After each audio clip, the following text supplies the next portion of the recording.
Hello guys, today I'm going to show you how to make sure that a texture is seamless. It's a combination of using GIMP and Blender. So first of all, open up the texture that has your seams. Now you can check and make sure it has seams in Blender itself. Just set up a plane, UV maps to an image. You can scale that up to see if it has seams or not. And obviously you can see the seams right here on the edges of the texture, which we don't want if we're actually trying to make something. Seams are bad. So first what we're going to do is open up the image in GIMP. Go right ahead and do filters, map, make seamless. What this will do will take away major standout points and kind of smooth them out and swap for different areas of the mesh or of the texture in order to make it a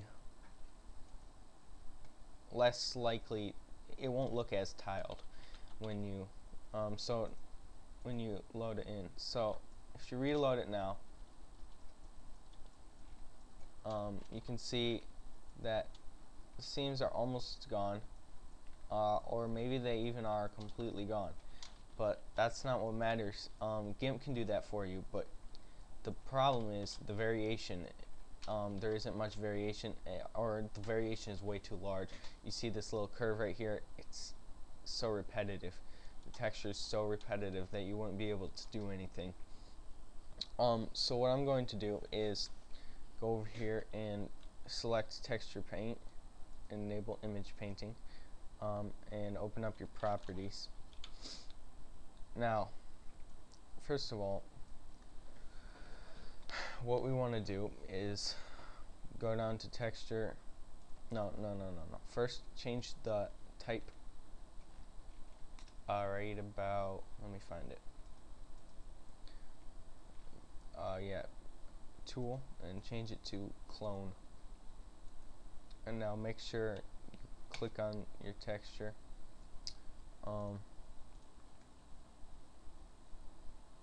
Okay, so first of all,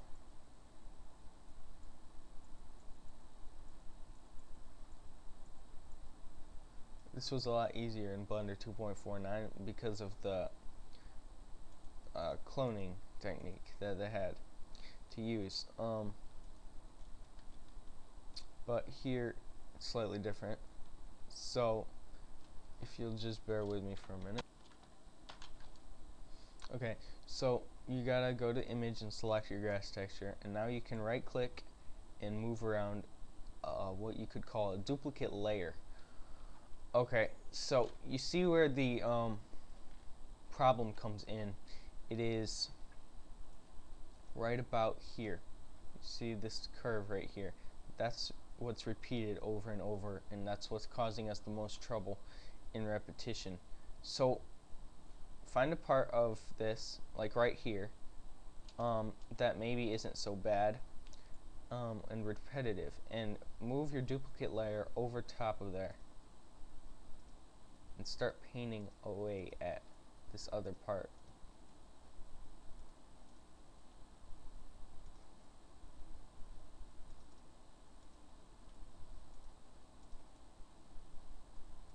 Make sure you switch parts around a lot, because like in GIMP, cloning is a very difficult process to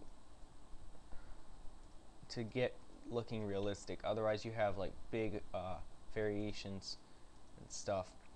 Now I'm actually getting rid of the white little flowers in my scene here because they're causing a lot of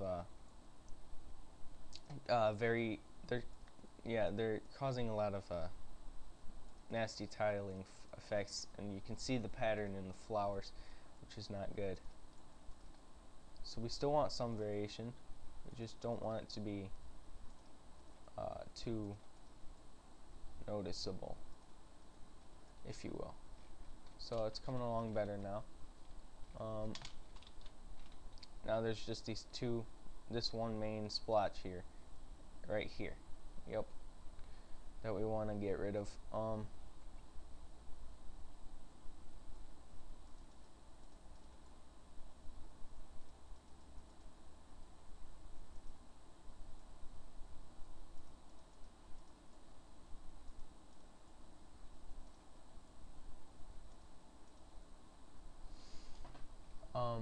Now, instead of dark spots that are tiling, we see these light streaks.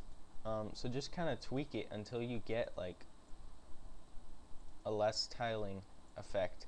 And now you can't notice nearly as much anymore at this point that it even tiles at all.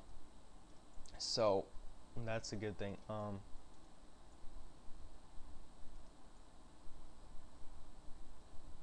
Yeah. So, you know, this is how you do it. First, you got to make it seamless in GIMP, which will destroy the seams on the object and make it so it can repeat. But then you got to make sure that you don't make too much variation.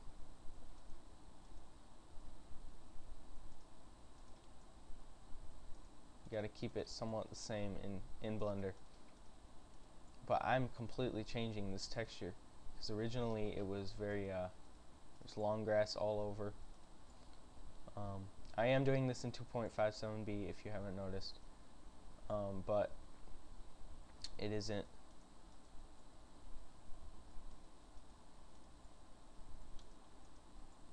I mean, I have kind of the same layout as I would normally do in 2.49b, just because it's still hard to get used to all the new things. Okay, I think this looks to me like a grass we can use now.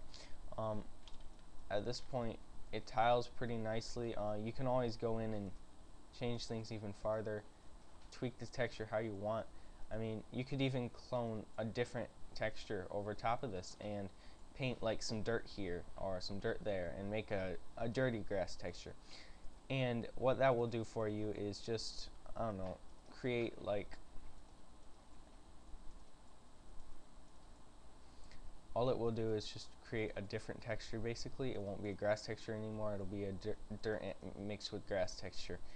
It won't make dirt. You can't make dirt over this whole thing unless you use like stencil map or real-time painting or something.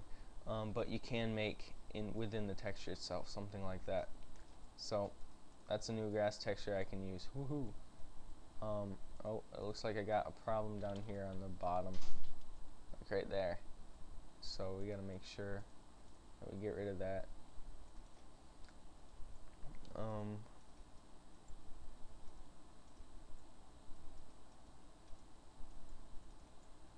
Alright, it's looking a lot better to me. Another thing is, oh well, now we have seams back again because I accidentally painted some of those on. So what we're going to do is first go back to draw mode and then disable image painting, and you can just slide this over, and if you want it again, just press plus. Okay, so now we have to save this image and we have to close the image and open recent, open the one you just had open. It will reload it, and now we can go to filters, map, make seamless, and save it again and reload it over here. There we go. Now it's seamless and there isn't as much variation in the texture. I mean, there is more variation. There isn't as much tiling effect, and you can go at this as long as you want, try to make it perfect, but you don't have to. Now another thing I like to do is change the color of the grass. To me, this is way too green. There's almost no grass in the world that looks this green unless you're making some sort of a anime game or animation, kind of like a Yo Frankie type thing or Big Buck Bunny. So what I do is go to colors, hue, saturation, and I just like to tweak this around, usually make it a little more yellow. I'll turn the lightness down, but saturation up or down, you know, depending on what the effect I kind of want it to have.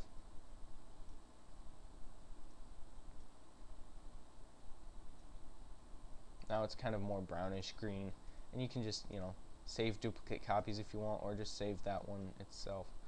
So that's a more greenish, yellowish texture. That's just another tip of mine. So there's your new texture, and you can save that, and boom. Okay, thank you for watching, and I'll catch you in the next